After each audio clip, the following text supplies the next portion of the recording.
60 Minutes Rewind. In April of this year, America, the world, was stunned by the killing of Dr. Martin Luther King. In December, at Christmas time, 60 Minutes went to the King home in Atlanta, Georgia, to see how his family was faring. We visited last Saturday with Coretta King and her 4 children. I must say they are a handsome and healthy and pretty happy-looking bunch of children, and Yogi especially. I imagine that she must have been a real consolation at the time of the tragedy. Yes, she was, Mike.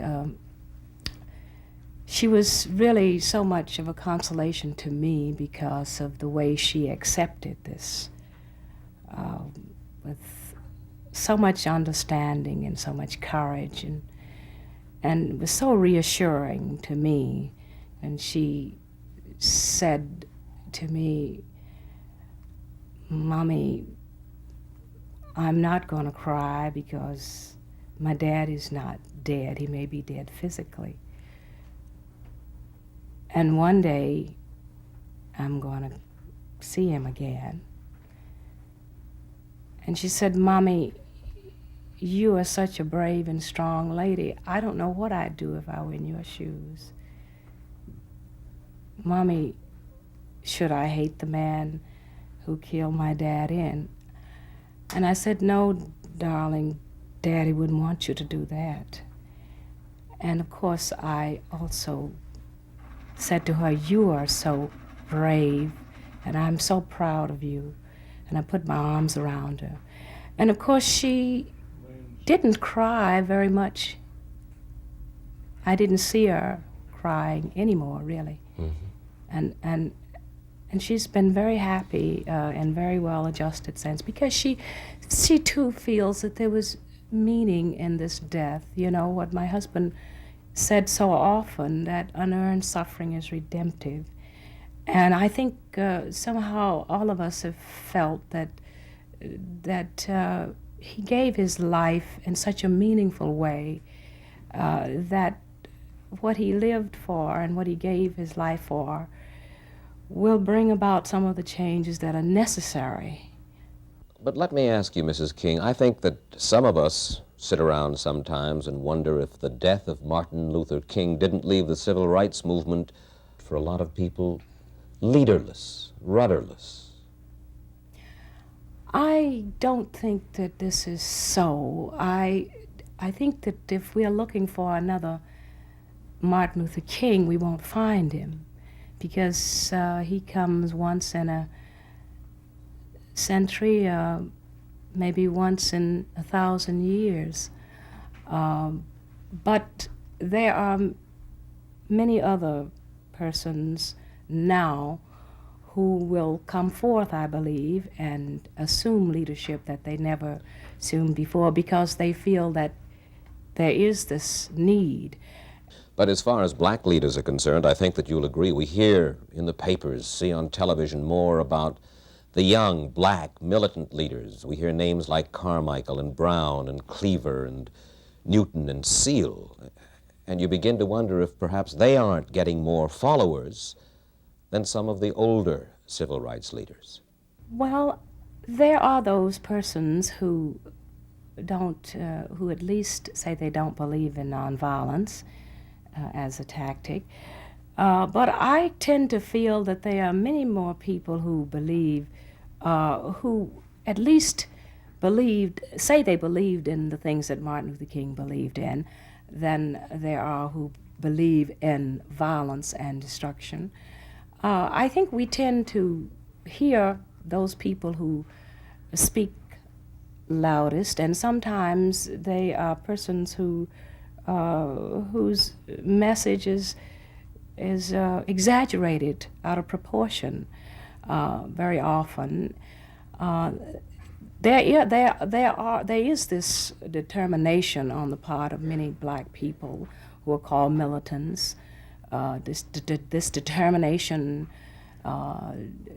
and this desperation, the fact that they want right now, and I do too, we want, Martin Luther King wanted equality, now, justice, right now. I think we all want the same things. Our goals are basically the same. But I tend to feel that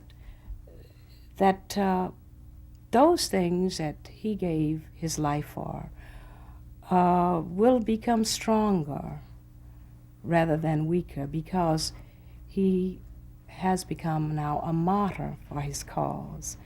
And many of the poor people that he, whose rights he fought for, have hope somehow. It's a strange thing, but they have hope that they didn't have before, even though he's not here. Certainly your life has changed a good deal since last April, Mrs. King. What is your life like now? How much time to family, how much time to work, how much time to writing the book? I feel that my primary responsibility is to my family and bringing up my children, and they need me especially now that I'm the only parent. And I plan to, that is as my first priority. Aside from that, of course, I am writing the book, and I will have to see it finished, and this is going to take a good bit of my time. I am making some appearances. Those things still, many of these things are connected with my husband's work. You have a considerable staff here, and really what you've done is combine both your home and your office. Yes, I have my office downstairs in the lower level. I found it very necessary to have an office at the house so that I could be near the children. And it was necessary for me to have an office and a staff in order to carry on the work of, continue the work of my husband. And I've also been very much interested in these same areas, peace, nonviolence, and brotherhood. This may be a difficult question for you to answer. Will this be, can this be, a happy Christmas in the King household? Christmas will be sad for us, as it will be for many people, I think, this year. I would imagine that the whole nation cannot really have a happy Christmas with these two great tragedies, and the other conditions of the world was still involved in the war in Vietnam, and all the problems of poverty and the conflict in our urban crises and so on.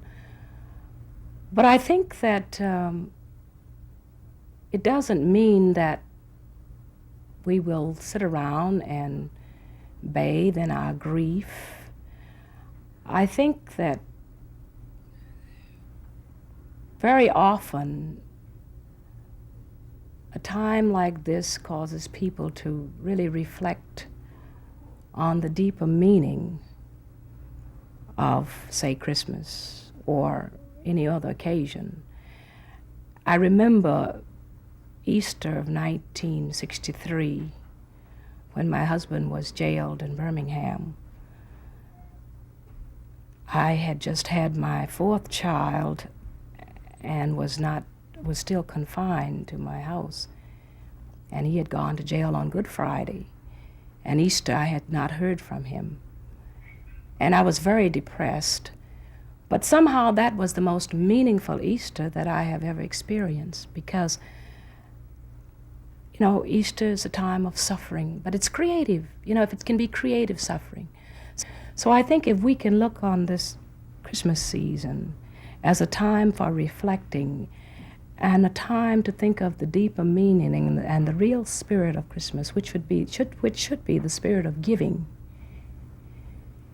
and giving unselfishly. And I think if we think in terms of my husband's life and his death in those terms, then we will not be as sad. We will be hopeful, because in his death there is hope for redemption. Thank you, Mrs. King. Martin Luther King left a legacy for all of us that we cannot fail to understand, especially at this Christmas season. But he left us, too, Coretta King. Mrs. King says that now she is trying to find her own identity, not just as the widow of the slain civil rights leader, but as herself, as Coretta King. She believes, she says, not just in black power, but in woman power. Woman power is soul quality, she says. It is compassion and love and determination. And she will try to enlist woman power for peace and honesty and freedom. We hear these days over and over that black is beautiful. Coretta King makes that assertion easier to understand.